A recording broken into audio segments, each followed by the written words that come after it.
ये ना ही तो कॉन्स्टिट्यूशनल बॉडी है,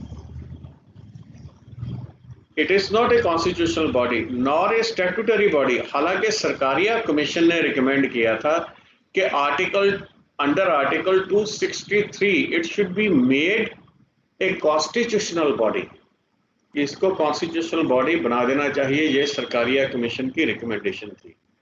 तो अब जो क्या था, प्राइम मिनिस्टर वो चेयरमैन है नेशनल डेवलपमेंट काउंसिल का, सभी यूनियन कैबिनेट मिनिस्टर इसके मेंबर हैं।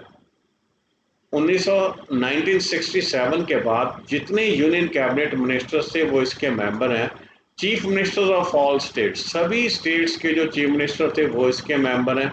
Chief ministers and administrators of all union territory, हमारी सारी यूनियन टेरिटरी के जो सीएम्स या एडमिनिस्ट्रेटर्स हैं, जिस यूनियन टेरिटरी में लेजिस्लेचर है, लेजिस्लेटिव असेंबली है, जैसे दिल्ली और पुडुचेरी, तो उनके चीफ मिनिस्टर आएंगे और बाकी जो यूनियन टेरिटरी है उनके हमारे पास एडमिनिस्ट्रेटर्स ही आएंगे।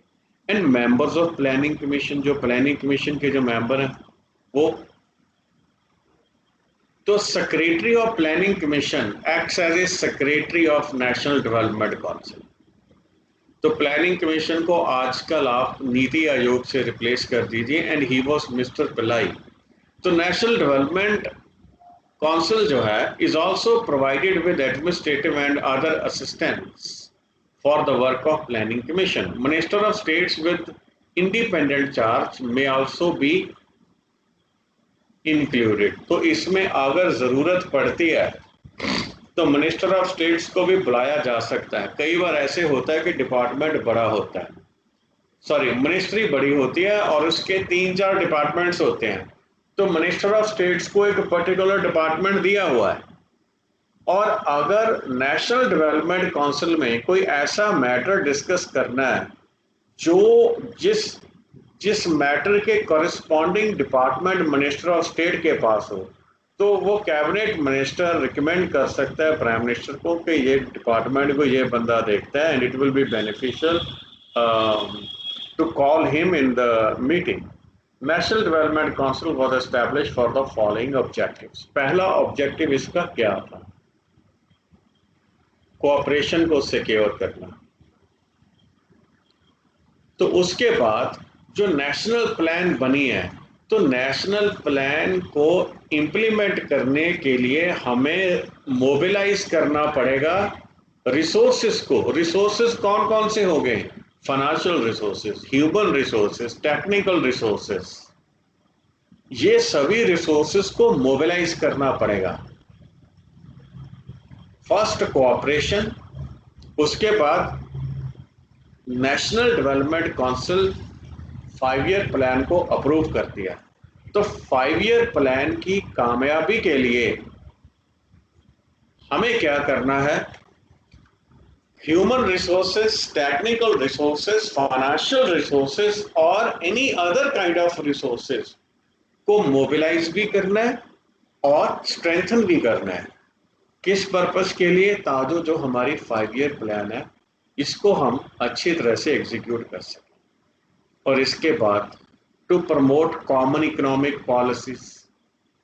अगर common economic policies without sacrificing the interest of the state बनाई जा सकती है, then that will be beneficial. Common economic policy से अंडरस्टैंडिंग बेटर हो जाती है, कोऑर्डिनेशन बेटर हो जाती है, और देश की balance and rapid development of all parts of the country.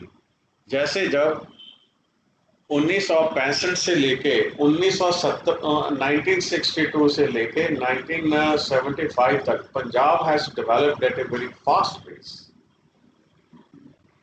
तो वो डेवलपमेंट को हम लॉपसाइडेड मानते हैं, पंजाब के लिए भी, इंडिया के लिए। पंजाब के लिए इसलिए लॉपसाइडेड थी क्योंकि पंजाब की ज़मीन से उन्होंने फसल उगाने के लिए इसमें पेस्टिसाइड्स, इंसेक्टिसाइड्स डाल दिए, तो उससे लैंड पोल्यूशन मतलब कि बहुत ज़्यादा हो गया, पंजाब की ज़मीन ख़राब होने लगी। और एट द सेम टाइम जो इकोनॉमिक बेनिफिट्स था एग्रीकल्चर ग्रोथ का, वो पंजाबियों को ही मिला। तो इसलिए what we want is there should be balanced and rapid development. देश के सभी पार्ट्स में। अगर बैलेंस डेवलपमेंट होगी तो one part of the country will not feel jealous with the other.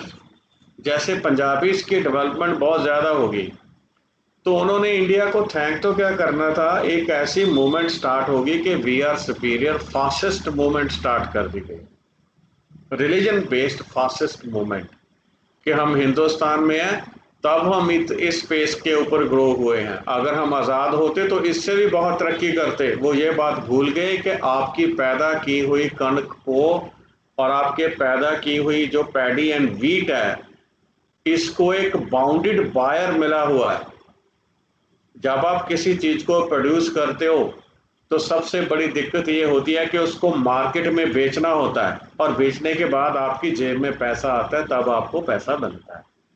तो पंजाब के केस में if we think from the reverse side और other side of the coin, Punjabi farmer ने जो भी प्रोड्यूस किया वो इंडिया ने कंज्यूम किया। इंडिया के जो बाकी स्टेट्स थे they were the bounded buyers of Punjab, और खास करके जो साउथ इंडियन स्टेट जैसे Kerala, Tamil Nadu, they have objected many times that the wheat that we are getting from Punjab, that is more costly than the wheat if it is imported from Australia. Australia की wheat Punjab की wheat से better है। Australian wheat is durum wheat, और जो Punjabi wheat is far inferior to that. तो इससे क्या हुआ, पंजाबीज को तो ये फीलिंग आने लगी कि we are very much superior to others. तो हमारी जो तरक्की है इसको रोका जा रहा है, और हम रुक क्यों रहे हैं, because we are inside India. या आप ऐसे ऐसे के आप कह सकते हो कि एक डिस्क्रिमिनेशन साइकोलॉजी पॉलिटिकल क्लास ने डेवलप कर दी, और उसका रूट काज क्या था, rapid development only in Punjab and not in other parts of India. तो जो balance development, balance and rapid development of all parts, ये बड़ी इंपॉर्टेंट होती है। तो यही, क्योंकि अब थोड़ा आप अज्यूम कीजिए, नेशनल डेवलपमेंट काउंसिल 1952 में एस्टैब्लिश हुई, हिंदुस्तान आज़ाद हुआ था। उस समय पे मैंने आपको पहले भी बोला कि there were so many country breaking tendencies. एक पूरे का पूरा ग्रुप, बड़ा जबरदस्त ग्रुप हिंदुस्तान को तोड़ने के लिए तैयार था। उसमें जो 562 रियासतों के काफी किंग्स भी उसमें शामिल थे,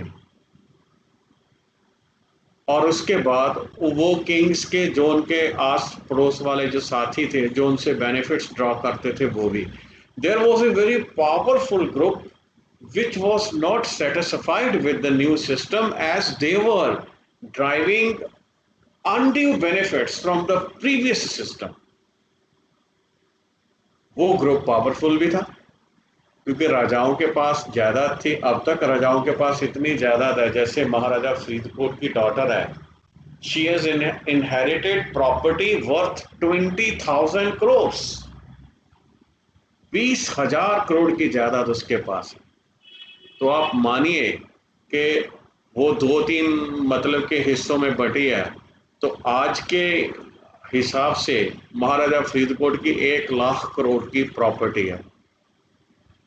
तो 1 लाख करोड़ प्रॉपर्टी वाला बंदा कितना इन्फ्लुएंशियल आजकल के टाइम में भी होगा। तो उस समय में ऐसे 500 रियासतों, अबाउट 600 रियासतें थी जो इतनी या इससे बहुत ज्यादा या इससे थोड़ी कम पावरफुल थी। तो इतनी सेंट्रीफ्यूगल टेंडेंसीज को ओवरकम करने के लिए balance and rapid development of all parts of country ये चाहिए थी। तो अब नेक्स्ट, तो इसके फंक्शंस क्या है, 1952 के रेजोल्यूशन की फंक्शंस क्या है। पहले तो नेशनल प्लान तैयार करने के लिए गाइडलाइंस नेशनल डेवलपमेंट काउंसिल बनाई। जो नेशनल प्लानिंग कमीशन ने बना दी उसको वो अप्रूव करेगी या कंसिडर करेगी, और उसके बाद जो प्लान बनी है उस प्लान को कामयाब करने के लिए हमारे पास कितने रिसोर्सेज हैं, ये उसका अंदाजा लेगी। और फिर उन सभी रिसोर्सेज को कैसे बढ़ाया जा सकता है, ये पार्ट भी नेशनल डेवलपमेंट काउंसिल इसके ऊपर विचार करेगी। और फिर वो सोशियो इकोनॉमिक पॉलिसी के क्वेश्चन के ऊपर भी डेलिब्रेशंस होगी। वो अब ये तो नेशनल प्लान बन गई, नेशनल प्लान को अब इम्प्लीमेंट किया जा रहा है। 5 ईयर प्लान है हमारे पास, तो उसकी मॉनिटरिंग को 5 साल बाद रिव्यू नहीं किया जाएगा, उसे 1 साल के बाद रिव्यू किया जाएगा। और फिर उसके बाद ये ऐसे मेजर्स रिकमेंड किए जाएंगे जो समय समय पर हमें ये बताएगा कि जो हमारे एम्स या टारगेट्स हैं नेशनल प्लान के, वो कैसे अचीव हो सकते हैं।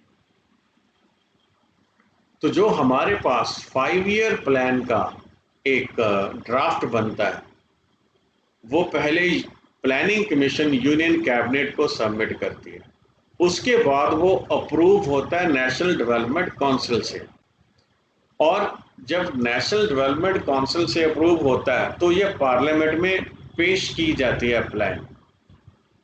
तो जब मतलब कि इतना सारा कुछ हो जाता है तो पार्लियामेंट में प्रेजेंटेशन के बाद और पार्लियामेंट की अप्रूवल के बाद वो प्लान को गैजेट में पब्लिश किया जाता है।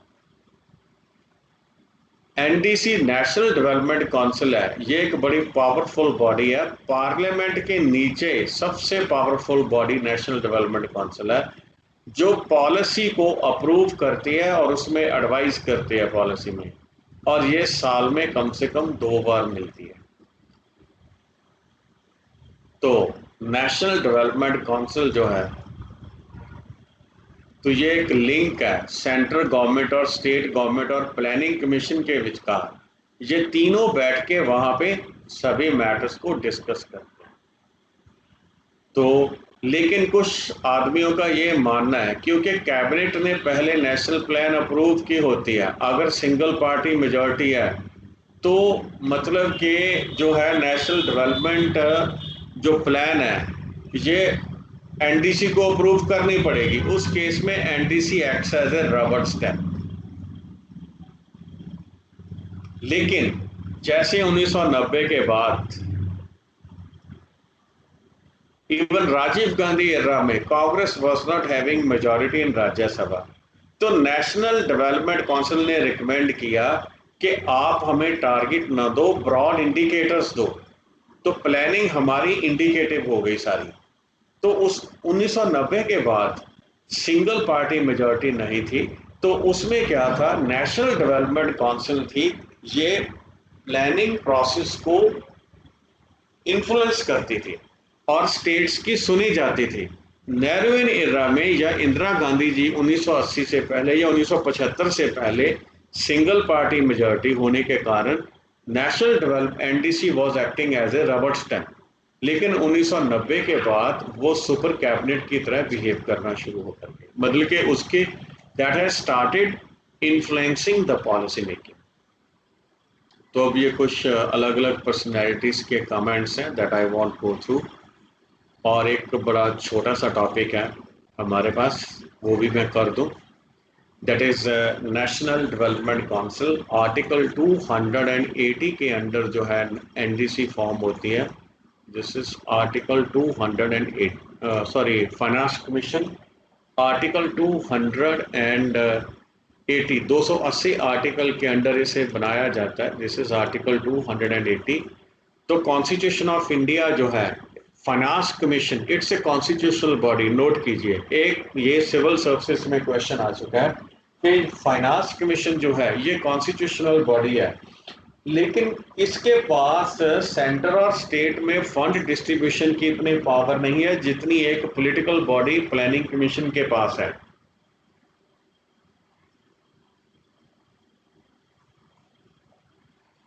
तो उसके कई रीजंस हैं। ये क्वाज़ाई जुडिशियल बॉडी है, it's a quasi judicial body. और प्रेसिडेंट इसको 5 साल के बाद कॉन्स्टिट्यूट करता है, इससे पहले भी कॉन्स्टिट्यूट कर सकता है अगर उसे लगे। तो प्लानिंग कमीशन में क्या होता है, हमारे पास एक चेयरमैन होता है प्लानिंग कमीशन का और 4 इसके और मेंबर्स होते हैं प्लानिंग कमीशन के। देयर इज 1 चेयरमैन एंड 4, एक चेयरमैन होता है प्लानिंग कमीशन का, 4 इसके और मेंबर्स होते हैं और प्रेसिडेंट इनको अपॉइंट करता है।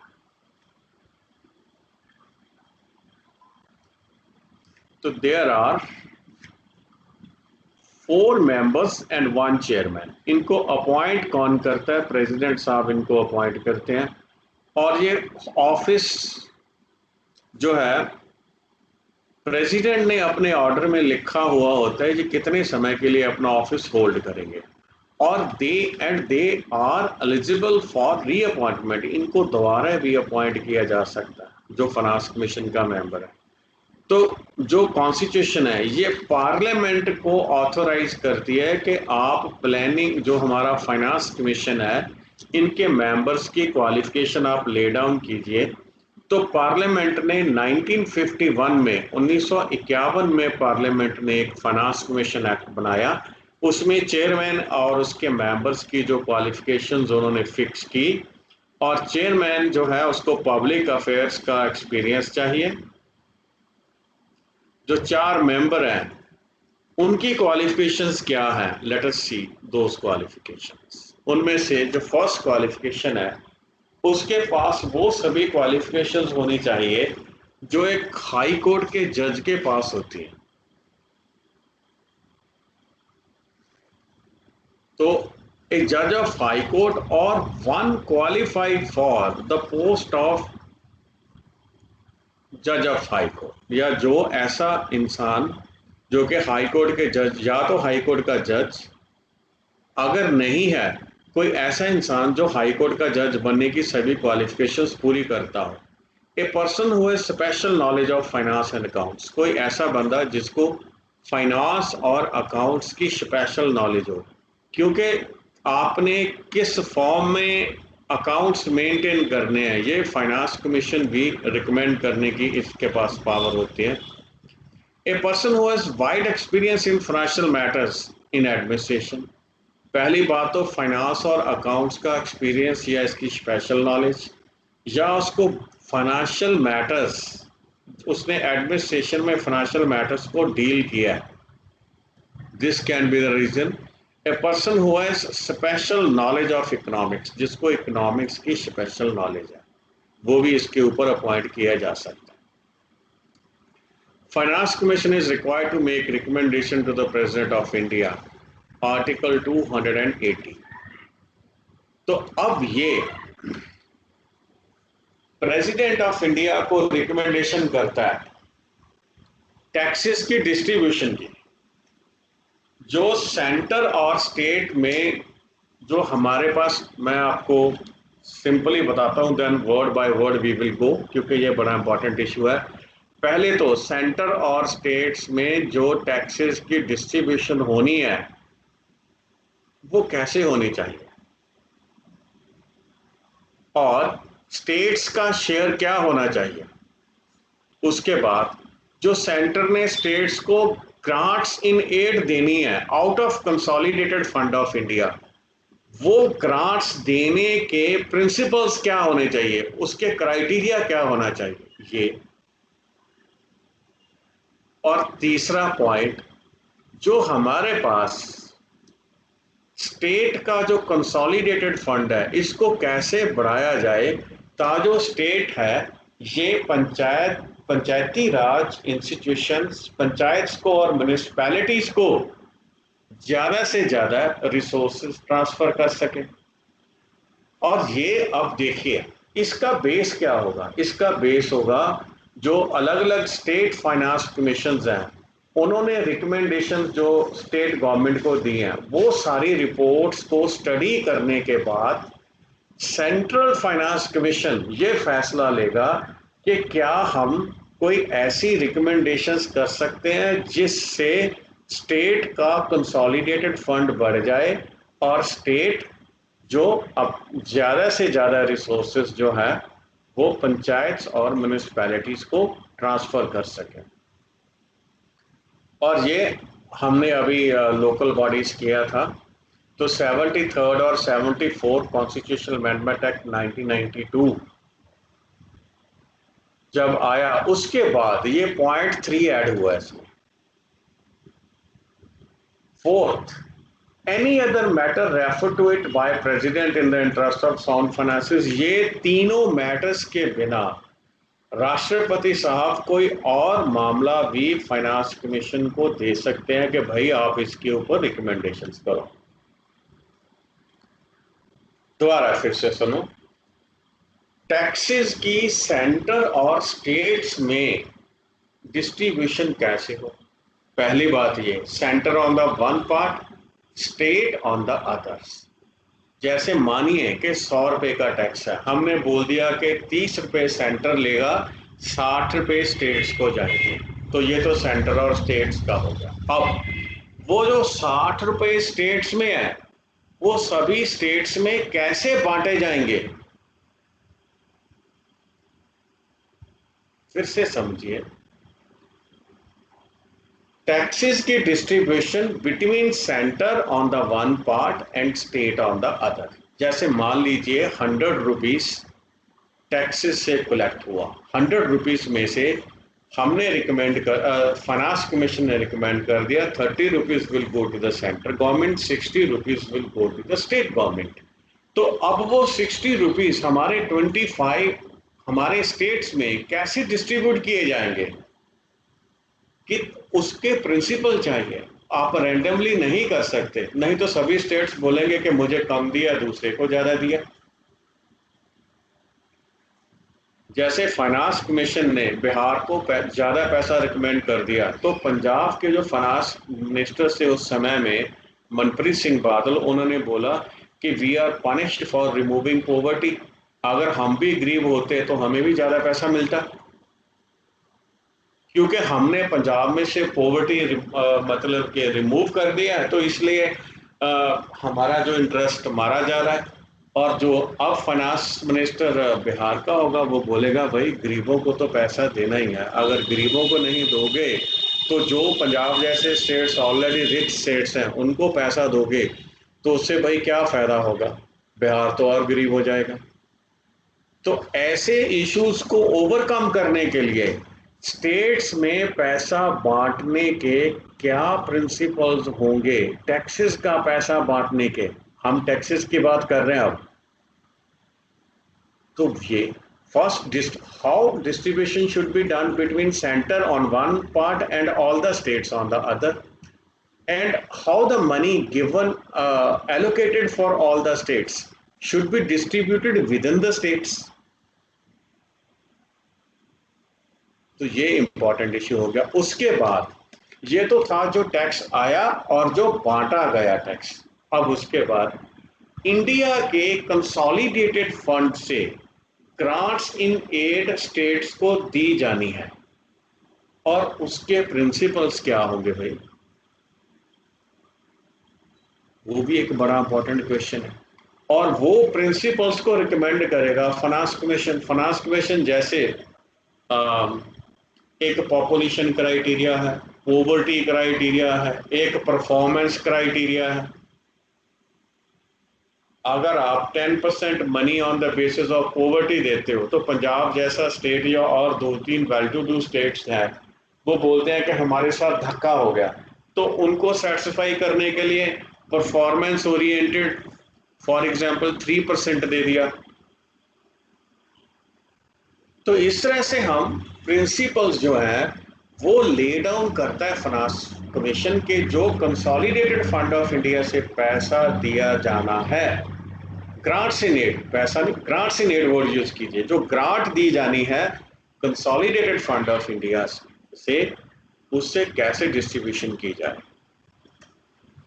और उसके बाद फिर मैं कहानी डालता हूं कि सभी state finance commission central finance commission को रिकमेंड करते हैं कि पंचायती राज इंस्टीट्यूशंस और म्यूनिसिपैलिटी के रिसोर्सेज कैसे बढ़ाए जा सकते हैं, वो सभी को, वो 25 स्टेट की रिकमेंडेशन को देखने के बाद सेंटर का फाइनेंस कमीशन रिकमेंड कर सकता है कि स्टेट के कंसोलिडेटेड फंड को किस तरह से बढ़ाया जाए, ताकि जो स्टेट गवर्नमेंट है वो ज़्यादा से ज़्यादा पैसा पंचायत को और म्यूनिसिपैलिटीज़ को दे सके।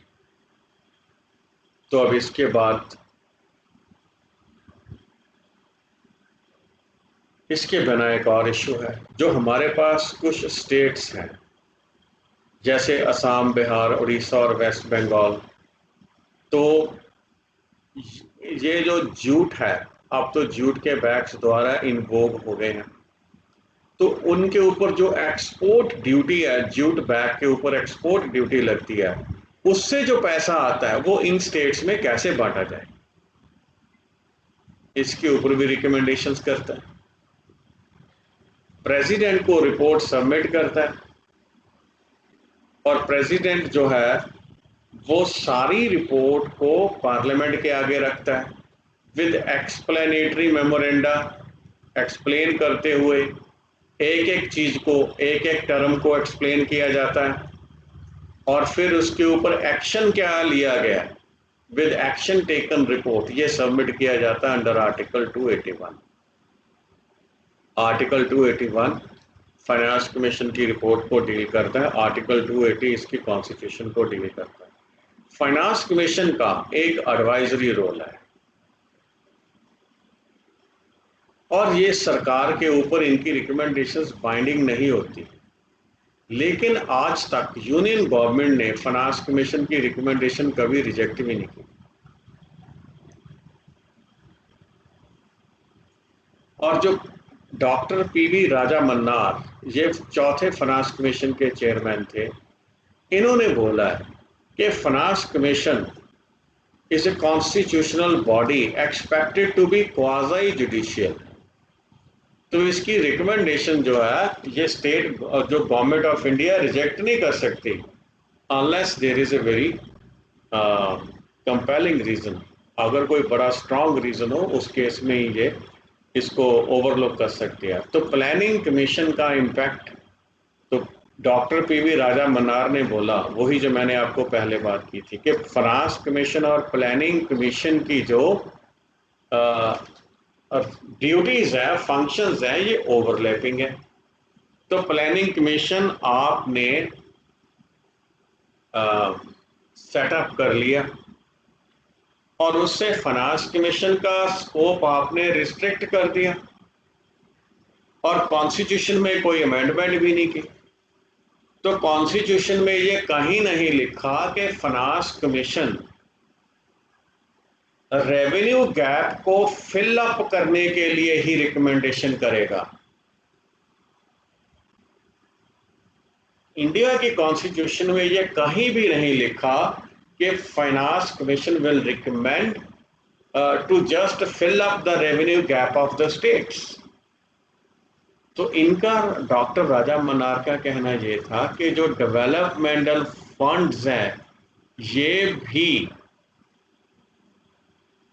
जो है फाइनेंस कमीशन को पावर दी जाए। ग्रांट्स इन एड है, जैसे ग्रांट्स इन एड आप कहते हो कि आपने ग्रांट्स इन एड उतनी ग्रांट्स इन एड पे ही आपने रिकमेंडेशंस करनी है जितना बजटरी, नॉट बजटरी, जितना स्टेट्स का रेवेन्यू डेफिसिट है।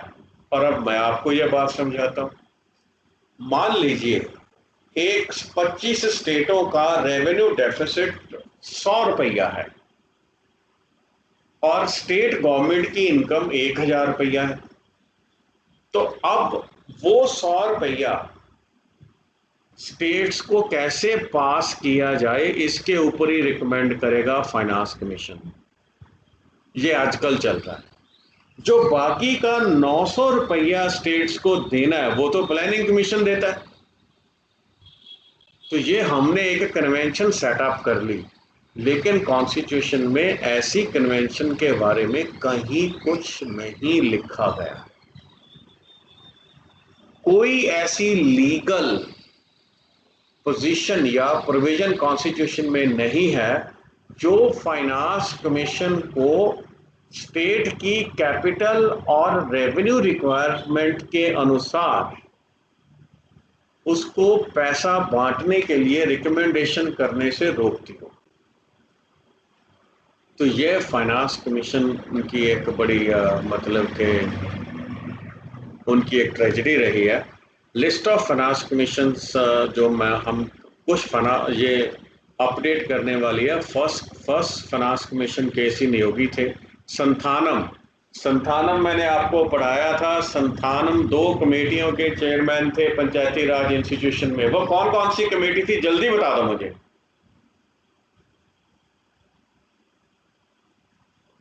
ये वही संथानम है।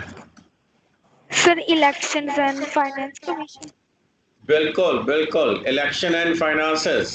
ए चंदा, डॉक्टर राजा मन्नार, महावीर त्यागी, ब्रह्मानंद रेड्डी, केसी पंत, एम अमीर खुसरो, रंगराजन, ये बड़े जबरदस्त आरबीआई के मतलब गवर्नर भी रहे हैं मिस्टर रंगराजन, वीसी केलकर,